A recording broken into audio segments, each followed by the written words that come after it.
राधे राधे। भाई बहन के स्नेह का पर्व रक्षाबंधन श्रावण मास की पूर्णिमा को मनाया जाता है। इस दिन बहनें अपने भाइयों की कलाई पर स्नेह बंधन राखी बांधती है और भाई आजीवन उनकी रक्षा करने का वचन देते हैं।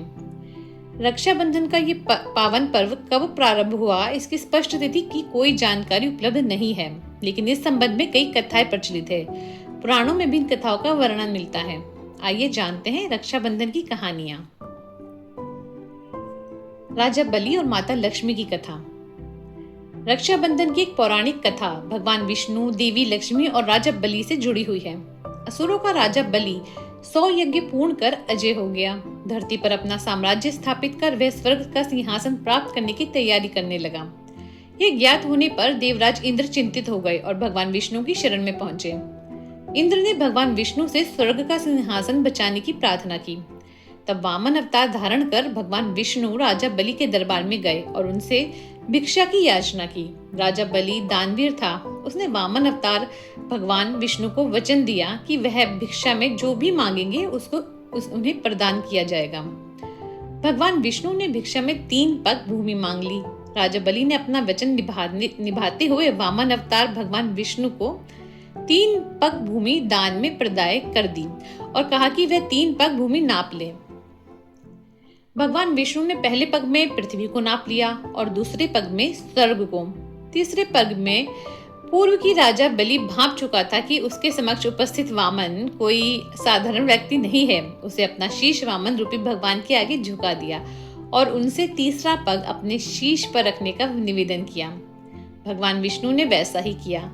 इस तरह राजा बलि अपनी संपूर्ण राज्य गंवाकर पाताल लोक में रहने को विवश हो गया। पाताल लोक जाने के पूर्व राजा बलि की प्रार्थना पर भगवान विष्णु अपने वास्तविक रूप में आए। वे बलि की दान पूर्णता देख अत्यंत प्रसन्न थे। उन्होंने उससे वर मांगने को कहा। राजा बलि बोला, भगवान मेरा तो सर्वस्व चला गया है। मेरी आपसे बस यही प्रार्थना है कि आप हर घड़ी मेरे समक्ष रहें।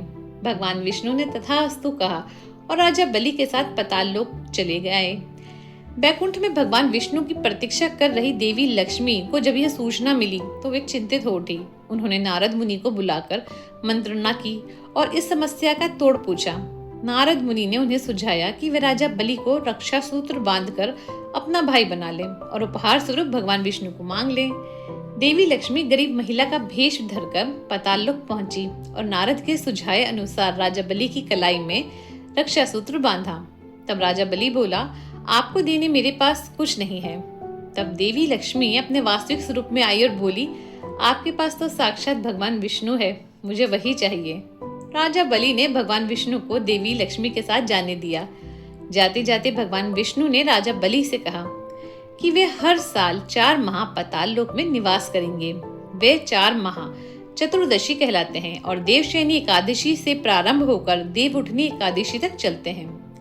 जिस दिन देवी लक्ष्मी ने राजा बलि को रक्षा सूत्र बांधा था वह श्रावण मास की पूर्णिमा का दिन था। तब से वह दिन रक्षाबंधन के रूप में मनाया जाता है और इस दिन बहनें अपने भाइयों की कलाई पर रक्षा सूत्र राखी बांधती हैं और भाई बहनों की रक्षा का वचन देते हैं। बोलिए माता लक्ष्मी की जय, बोलिए भगवान विष्णु की जय। आइए एक और प्रचलित कथा है देवराज इंद्र की, तो उससे श्रवण करते हैं। इस कथा का उल्लेख भविष्य पुराण में मिलता है। एक बार 12 वर्षों तक अनवरत देवों और असुरों के मध्य युद्ध होता रहा। इस युद्ध में देवता गणों की पराजय हुई।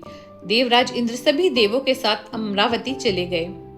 उधर असुरों ने तीनों लोकों पर कब्जा कर अपना राज्य स्थापित कर लिया और घोषणा करवाई कि इस राज्य में यज्ञ, वेदों का पठन पाठन, पूजा और धार्मिक कुछ अनुष्ठान नहीं होंगे।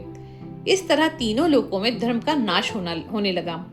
दुखी और चिंतित देवराज इंद्र गुरु बृहस्पति के पास पहुंचे। उस समय गुरु बृहस्पति के साथ उनकी पत्नी शुचि भी उपस्थित थी। देवराज इंद्र की व्यथा समझते हुए वे बोली, देवराज कल ब्राह्मण शुक्ल पूर्णिमा है। विधान पूर्वक तैयार किया गया रक्षा सूत्र मैं आपको प्रदान करूंगी। उसे कल रक्षा विधान करवाकर आप ब्राह्मणों द्वारा अपनी कलाई पर बंधवा लेना, आपकी विजय होगी। ब्राह्मण शुक्ल को प्रातः काल देवराज इंद्र ने शुचि द्वारा दिया गया रक्षा सूत्र ब्राह्मणों द्वारा अपनी कलाई पर बंधवाया और उसके प्रभाव से युद्ध में देवताओं की विजय हुई। उस दिन से रक्षाबंधन पर्व ब्राह्मणों के माध्यम से मनाया जाता है।